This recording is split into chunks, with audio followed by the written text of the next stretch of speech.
ہماری اپنی مرضی بھی شامل ہو۔ اور کیا یہ لوگ تھے مبارک لوگ، ہمارے لیے یہ اس لیے ماڈل رول ہے کہ انہوں نے خدا کی فرما برداری کرنے کی خاطر سب کچھ داؤ پر لگا دیا۔ یہ تو سونا چاندی ہے، بزرگ ابراہیم نے تو اپنا بیٹا تک قربان کرنے کے لیے تیاری کر لی، چھوٹا نقصان ہے۔ اس لیے خدا کہتا ہے میں ابراہیم کا خدا، میں اب جان گیا ہوں کہ ابراہیم واقعی مجھ سے ڈرتا۔ یہ وہ لوگ تھے جو خدا کو سمجھاتے نہیں تھے۔ آج ہم دعا کرتے ہیں نا، کئی ہماری دعائیں اس قسم کی ہوتی ہیں، اس میں خدا کو سکھا رہے ہوتے ہیں تو کیا سی تو ایتھے لکھیا سی، منگو تو تانوں دتا جائے گا، ڈھونڈو گے تو پاؤ گے، تو کیا سی؟ خدا کہتا ہاں میں نے کہا تھا، تو کیا سی سرفرازی دیاں گا، دتی کوئی نہیں ہے تک۔ خدا کہتا ہاں میں نے کہا تھا، میں نے یہ بھی کہا تھا خدا کے کبھی ہاتھ کے نیچے فروتنی سے رہو تو پھر میں تمہیں وقت پر سر بلند کروں۔ نہیں وہ تو ٹھیک ہے، پر تم کیا سی، ہوں مینوں سرفرازی دے، مینوں برکت دے۔ تو برکت سے پہلے فرما برداری ہے، اور فرما برداری کرتے کرتے کئی نقصانات بھی آپ کو اٹھانے پڑیں گے۔ اور خدا یہ دیکھنا چاہتا کہ ہم اپنے سارے دل، اپنی ساری جان، اپنی ساری طاقت سے خدا کے ساتھ محبت کرتے ہیں یا نہیں۔ کیا ہم خدا کے ساتھ صرف عزت کے لیے چلتے ہیں یا کہ خدا کی خاطر بے عزت ہونا بھی پسند کرتے ہیں؟ کیا معیار ہے ہماری فرما برداری کا اور ہمارے ایمان کا؟ دبا دیا سب کچھ، کیونکہ بیتیل کو جانا ہے، بیتیل کو جانا ہے تو دبا دو سب کچھ، ختم کر دو، بھول جاؤ۔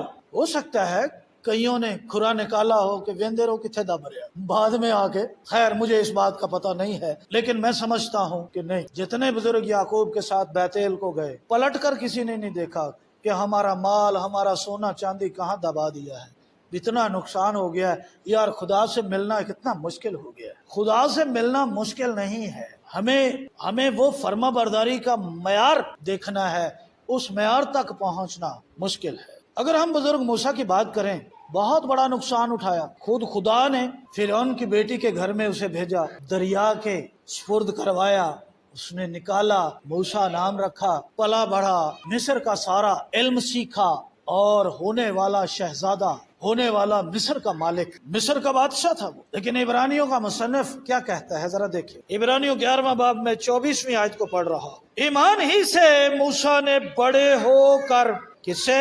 ایمان ہی سے موسیٰ نے بڑے ہو کر فرعون کی بیٹی کا بیٹا کہلانے سے انکار کیا۔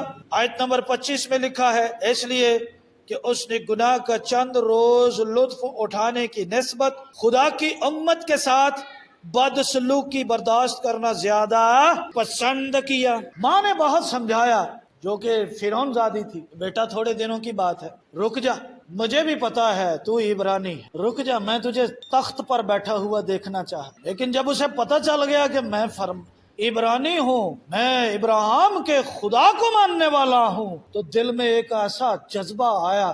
جب ایمان جاگ اٹھتا ہے نا جی، پھر بندہ نقصان نہیں دیکھتا، فائدے نقصان کچھ نہیں دیکھتا۔ ایک طرف پورا مصر ہے اور دوسری طرف ایک وہ مریل سی قوم جو اینٹیں بناتی ہے، غلام ہے، مزدوری کرتی ہے۔ ایماندار ہمیشہ سچائی کے ساتھ کھڑے ہوتے ہیں، تعداد کو نہیں دیکھتے، پاور کو نہیں دیکھتے، فائدے کو نہیں دیکھتے، نقصان کو نہیں دیکھتے۔ بہت بڑا نقصان، ماں کی نظر میں بہت بڑا نقصان، یاروں دوستوں کی نظر میں بہت بڑا نقصان۔ سب نے سمجھایا تو ٹھیک نہیں کر رہا، ایسا چانس پھر نہیں ملے گا، تو نقصان میں جا رہا ہے، بھیا کچھ کر لے پہلے، یار بادشاہ بن جانا پھر چھڑا لینا ان کو۔ اس نے کہا نہیں، میری قوم کے ساتھ بدسلوکی ہو رہی ہے۔ ہمارے ہاں تو ایک کے ساتھ بدسلوکی ہو رہی ہو تو دوسرا کہتا ہے ٹھیک ہے، اسی لائق ہے۔ قومی جذبہ نہیں ہے۔ ابھی بزرگ موسیٰ وہ مقرر نہیں ہوئے، لیکن ایک جذبہ ہے اندر، قومی جذبہ ہے۔ میری قوم کے ساتھ بدسلوکی کرنے والے لوگ میں برداشت نہیں کر سکتا۔ کئیوں نے کہا ہوگا تو بادشاہ بن کر بہتر مدد کر سکتا ہے ان کی،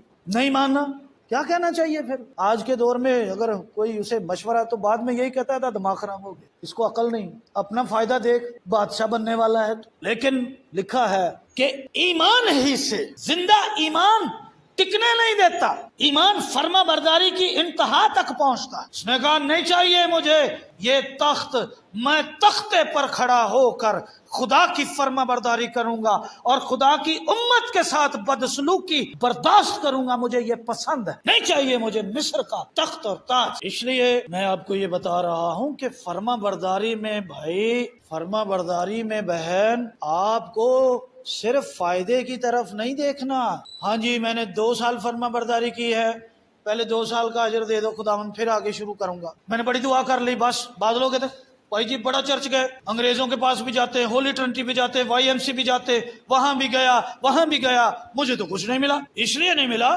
کہ آپ صرف اور صرف سودے بازی کر رہے ہیں، اور خدا قادر مطلق دلوں اور گردوں کو جانتا ہے، وہ فرما برداری دیکھتا ہے کس لیول پر یہ بندہ فرما برداری ایماندار ہے۔ سو یہ وہ لوگ ہیں جی جنہوں نے فرما برداری کرنے کے لیے اپنے نقصان کر لی۔ نقصان ہوئے، ریئلی نقصان نہیں ہوئے، بظاہر دنیاوی نقطہ نظر سے نقصان ہے لیکن نہیں ہوئے۔ جناب موسیٰ نے مصر چھوڑا، تخت اور تاج چھوڑا، اور خدا قادر مطلق نے صرف ایک لاٹھی تھی، اس لاٹھی سے اس نے پورے مصر کو ہلا کے رکھ دیا۔ مصر کا مالک تو وہ پھر بھی بن گیا۔ جب وہ کہتا تھا رات ہو جائے تو مصر میں رات ہو جاتی، جب وہ کہتا تھا مصر پر آفات آئیں تو آفتیں آتی، جب وہ کہتا تھا دریائے نیل کا پانی سرخ ہو جائے کوئی نہ پی سکے تو ایسا ہی تھا۔ مصری ہاتھ جوڑ رہے تھے، فرعون اس کے سامنے گھٹنے ٹیک رہا ہے، نکل جا ہمارے ملک سے۔ اگر ہم خدا کی خاطر نقصان اٹھاتے ہیں، یاد رکھیں وہ نقصان فائدے میں بدل جاتا ہے، برکت میں بدل جاتا ہے، ترقی میں بدل جاتا ہے۔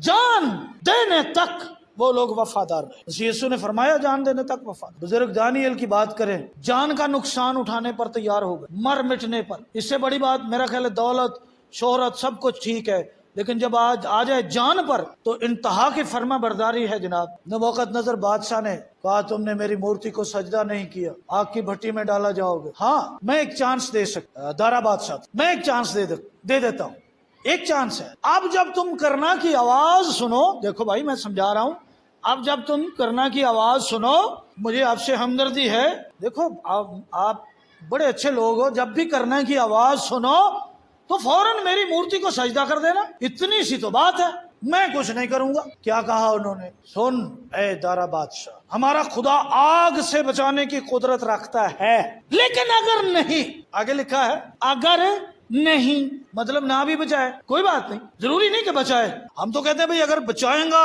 مینوں دس دے پہلے میں پھر کوئی بڑک سڑک مارا جے بھئی نہیں تے بھئی آ میں آ تے او پیائی سب کچھ نہ، اسی گرجے جانے ہیں، نہ عبادت کرنے ہیں، نہ خدا نہ چلنے ہیں جی، بچاؤں ہی نہیں ہے۔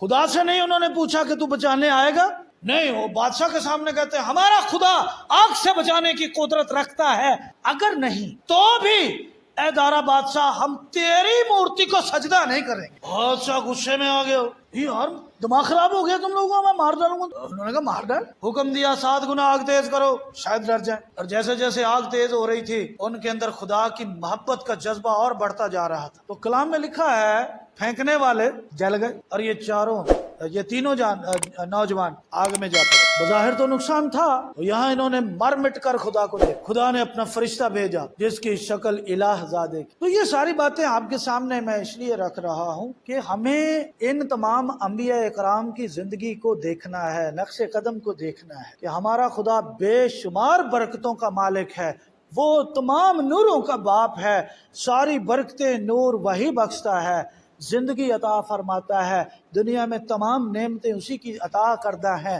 لیکن جب وقت آ جاتا ہے فرما برداری کرنے کا تو پھر فرما برداری میں کئی دفعہ ہمیں نقصان بھی اٹھانا پڑتا ہے۔ پھر ایسا نہیں کہ خدا پابند ہے کہ وہ ہمیں فائدہ ہی دے۔ سو خدا ہمیں اپنی فرما برداری میں اس درجے تک جو کہ اس کے لوگوں کا معیار ہے، اس درجے تک پہنچنے کی توفیق عطا فرمائے۔ خداوند آپ سب کو اور مجھے برکت دے۔